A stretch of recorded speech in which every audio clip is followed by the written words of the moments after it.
Fala turma, beleza? Assunto de hoje, Java 8 e os principais recursos que você precisa saber.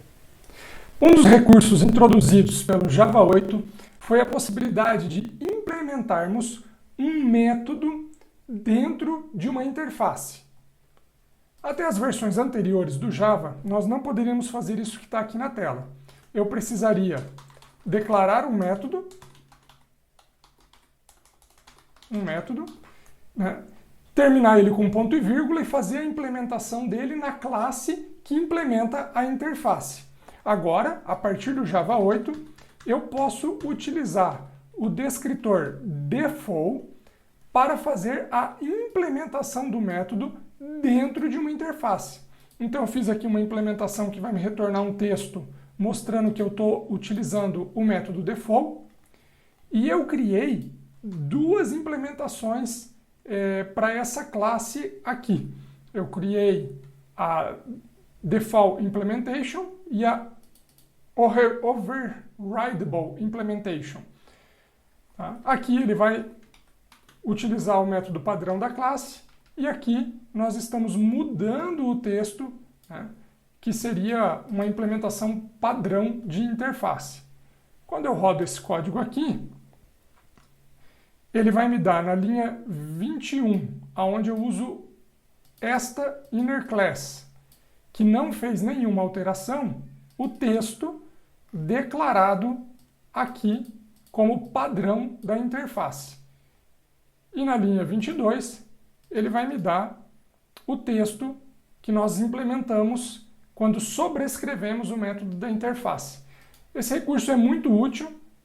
Já me fez falta em alguns projetos e um exemplo disso, né, está aqui no GitHub. Eu tenho um projeto para demonstrar o uso do padrão Decorator, do Design Pattern Decorator, e essa interface da Motorcycle ela poderia ser reescrita utilizando o método padrão. Muitos desses métodos aqui, né, eles têm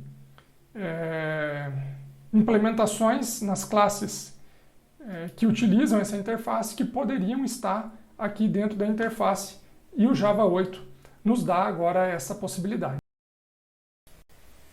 Uma outra possibilidade que o Java 8 nos acrescentou em termos de interface foi a possibilidade de utilizarmos métodos estáticos. Métodos estáticos anteriormente só poderiam ser declarados em classes e não em interfaces. Então aqui eu faço uma implementação de um método estático da mesma forma que eu faria numa classe, né? E eu posso fazer o uso dele, né, como eu faria numa classe também, sem fazer uma instância, né? Então aqui eu não preciso nem de uma implementação da interface, eu não preciso de uma classe que implementa a interface e eu não preciso instanciar, né, esta classe para poder fazer a chamada desse método. Eu posso chamar ele diretamente através do nome da classe, chamando o método através do uso de método estático dentro da interface. Esse também é um recurso novo introduzido no Java 8. Uma outra possibilidade é a utilização de Method References, ou referenciar métodos de classes. Essa funcionalidade acredito que tenha sido inspirada no C++, até pela forma aqui declarativa de utilizar, com dois pontos. E na prática, como é que a gente utiliza, né? Eu tenho aqui uma lista de pessoas, eu imprimo ela aqui na tela na sua sequência original, e aí eu quero fazer uma ordenação. Então, por padrão, eu precisaria fazer uma implementação da interface comparator para utilizar nesse sort. E aí eu teria um código mais extenso e mais verboso. Por conta do recurso de Method Reference, que está sendo utilizado aqui, eu posso implementar esse código numa outra classe, eu chamei ela de Comparison Provider, né? Comparison Provider, onde eu posso declarar todos os meus comparadores para o projeto, para uma determinada funcionalidade, para um determinado objetivo. E aí eu posso passar ele por referência. Então, ao invés de eu ter que aqui fazer toda essa implementação, eu simplesmente chamo o sort na minha collections all the people, faço a instância desse meu provider e passo por referência qual é o método que eu vou utilizar. Então, eu fico com um código mais conciso. Vou rodar aqui o projeto. Isso. Então, rodando. Ah, não, rodou outro método.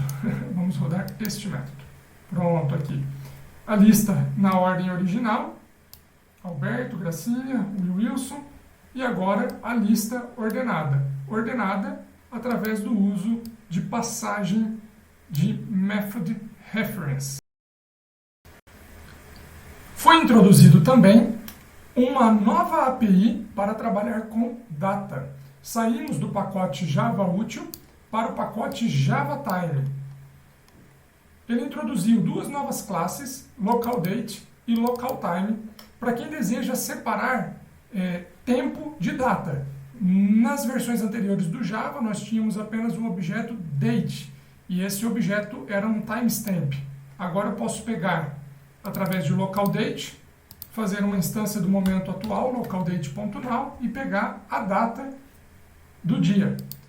Ou LocalTime, pegando o localtime.now, chamando localtime.now e pegando o horário atual. Tem também o objeto localDateTime, esse sim, timestamp. Eu posso pegar aqui o horário e data atual através de localDateTime.now. Dentro de localDateTime, eu tenho um método bastante útil, que é o of, onde eu posso especificar um tempo específico, e aqui eu estou criando uma unidade de tempo em 5 de março de 2017, uma data muito significativa para mim. Criei dois objetos, um na 0 hora, no início do dia, e um às 23h59 e 59 no final do dia. Com esses dois objetos, eu posso utilizar a classe duration no método between para fazer um cálculo de duração entre um tempo e outro no espaço. Vamos rodar. E aqui você tem aí a saída desses códigos, né? Ó, local date, somente data, local time, somente horário, local date time, o timestamp, como a gente estava acostumado a trabalhar com o objeto date. E aí aqui nós temos do início do dia 5 de março de 2017 até o final do dia 5 de março de 2017, uma duração de 23 horas, 59 minutos e 59 segundos. O Java 8 nos apresenta também a classe Optional, para fazermos a verificação de tipos e evitar null pointer exception no nosso código. Então a ideia é simplificar o tratamento de erro. Eu tenho aqui uma declaração simples de optional, onde eu crio um novo objeto no optional vazio, e aqui eu já faço uso de um dos métodos do optional, que é o isEmpty, para fazer a checagem se aquele retorno, se aquele tipo está vazio. Um outro método é o of, onde eu declaro que esse optional ele espera um string de um tipo específico. Se aqui eu esperava um string vazio, aqui eu espero um string, um optional, exatamente com o nome Bulldog. Então aqui eu vou fazer a utilização do método isPresent para verificar se o meu optional retorna o nome esperado. Como o método of ele espera por um retorno, por um valor, né, ele checa por um valor esperado, eu não posso chamar método of onde eu tenho um tipo nulo. Nesse caso, eu vou ter um null pointer exception também. Se eu entendo que o tipo de retorno pode ser nulo, então o método que eu chamo no meu optional é o ofNullable. Aí ele vai verificar se tem ou não tem o nome name, que eu estou esperando, né, e ele pode ou não ser nulo. Essa seria a melhor forma de tratar quando eu não tenho certeza do retorno. Então eu posso declarar um optional para ser vazio, eu posso declarar um optional com o método of para ser de um tipo específico, e eu posso declarar um option para esperar um valor específico ou mesmo um nulo, e com isso evitar que exploda um null pointer exception no meu código. Importante ressaltar também, aqui eu usei a classe string, mas poderia ser qualquer outro tipo de objeto que você criou dentro da sua estrutura. Rodando a classe, a gente vê aqui as verificações, né? O primeiro validou que esse optional está vazio, no segundo ele validou que o bulldog está presente, depois ele deu o null pointer exception, porque eu perguntei por um valor vazio usando o método of, eu não posso fazer isso, e depois eu verifico, ainda com a atribuição desse name sendo nulo, eu verifico com of nullable, e eu não tenho lançamento de exceção, sem null pointer exception nesse. Por fim, mas não menos importante, o recurso de streams. Streams, uma nova forma de olharmos para collections, uma nova forma de manipularmos coleção no Java, que é olhando para a coleção na forma de um fluxo contínuo de dados e fazendo manipulações diretamente dentro dessa coleção. Vamos dar uma olhada? Eu começo declarando uma lista de pessoas com determinadas idades aqui.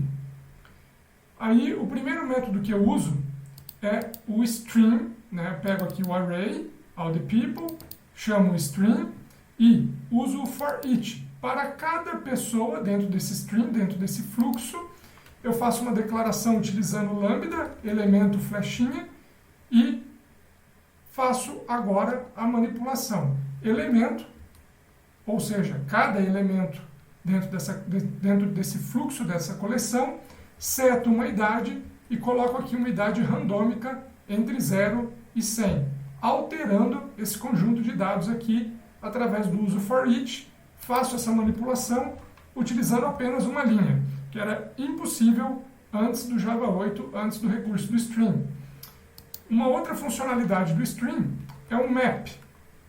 Então, ao invés de eu fazer aqui um for each, eu chamo o stream na lista de pessoas, chamo o map, declaro aqui o tipo de elemento, elemento n, qualquer elemento na minha coleção, e chamo o método getAge.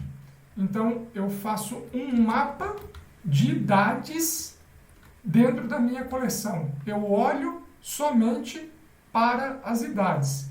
E aí eu coleto essas idades na forma de uma nova lista. Então, por isso que eu declarei aqui o list integer. Eu estou alterando o conjunto de retorno para um mapa de idades.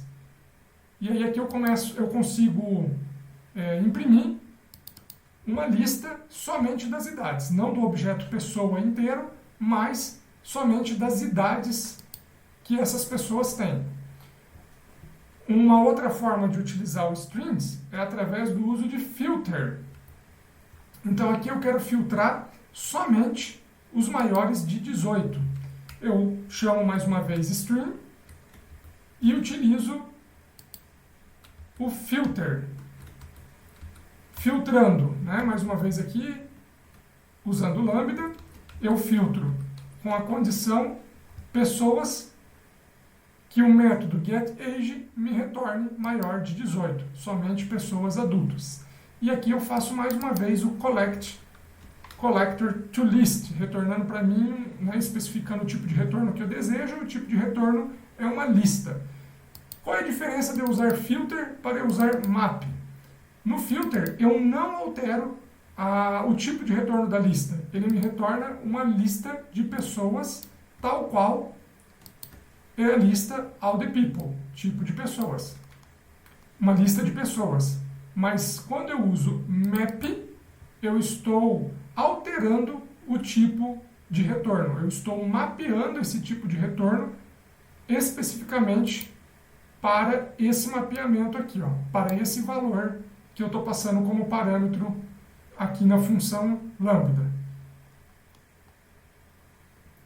Eu tenho também o MapReduce, onde eu consigo fazer algumas transformações nesses valores. De que forma isso? Chamamos o string, faço filtro, eu quero somente as pessoas que contenham o nome Wilson. Agora eu quero fazer um map_to_int dessa condição do getAge e eu quero que você faça uma soma desses valores. Então aqui eu não vou retornar uma coleção. O que esse método vai funcionar, ele vai fazer, ele vai olhar para toda aquela coleção, vai aplicar o filtro, vai mapear as idades para o tipo inteiro e somar todos os inteiros que atinjam aquela coleção. Nesse caso aqui nós só temos o Wilson com a condição, nós só temos uma pessoa com o nome Wilson que vai atingir essa coleção. Então essa soma vai me retornar a idade exata do Wilson.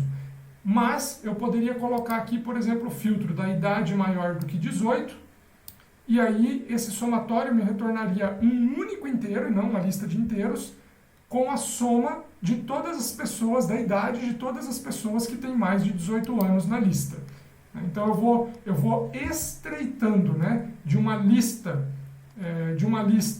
do tipo de retorno igual, eu posso estreitar para uma lista de um tipo específico, por exemplo, inteiro, e eu posso fazer aqui uma redução, um MapReduce, e obter dentro de um string, dentro de uma coleção, um único valor que faz uma manipulação, como por exemplo o somatório de todos os valores daquela lista. E o último método que eu quero demonstrar aqui é o FindFirst. Eu vou chamar o string, faço um outro tipo de filtro, quero todas as pessoas com maior do que 30, com mais de 30 anos, e eu chamo FindFirst. Ele vai pegar a primeira pessoa na lista com mais de 30, não uma pessoa específica, mas a primeira que atinja a coleção especificada aqui no filtro.